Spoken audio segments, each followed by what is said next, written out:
look at these images. Do you do these tasks yourself? Maybe some of them. But for the majority of these actions, you get someone to do these for you. Can you guess what they have in common? What do we call these? Think on it, and we'll get to this later in the episode.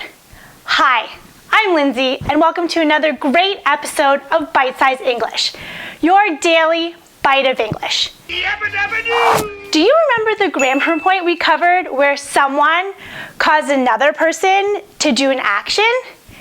If you need a refresher, go back and check out episode 16. I'm sure you remember that we use causative verbs when we're talking about getting someone else to do an action. Today we're going to finish causatives with get and start mixing two grammar points, causative verbs and passive voice, to get the passive causative.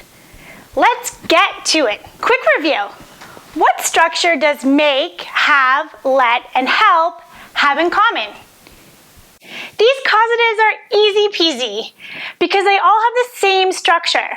But this is why the causative get is different. When we use get as a causative, the meaning is we convinced, encouraged, or persuaded someone to do something. Take a look at this sentence. I got James to make dinner. I, through some bribes and promises, convinced him to make dinner. Or I, through some loving and encouraging words, persuaded him to make dinner because I didn't feel like cooking at all. If you got someone to do something for you, what would it be? Now, let's take a look at why get is different. Check out these sentences and see if you can figure it out.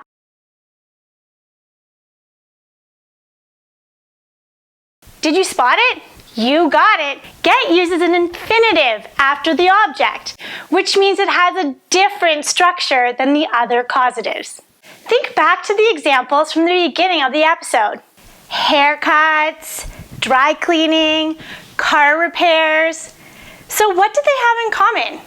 These actions are usually done by others. When you pay someone to do something for you, those are known as services. Pay attention to these sentences. I had my husband make dinner. I had dinner made. In both sentences, dinner was made, and I didn't make it. The difference is the second sentence focuses on the action. Do we know who made dinner? No, it's not important. What's important is that dinner was made and it's ready for everyone to eat. Sound familiar? This sentence acts like a passive sentence. We emphasize the action rather than who did it. This is the passive causative, and we use this for services. I also had my car washed. Is this shiny enough for you, Miss Carrier? My nails done. And what shape would you like, Miss Carrier? My dog walked. Is 5 kilometers enough, Miss Carrier?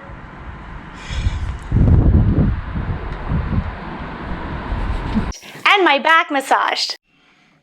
Is your back feeling better, Miss Carrier?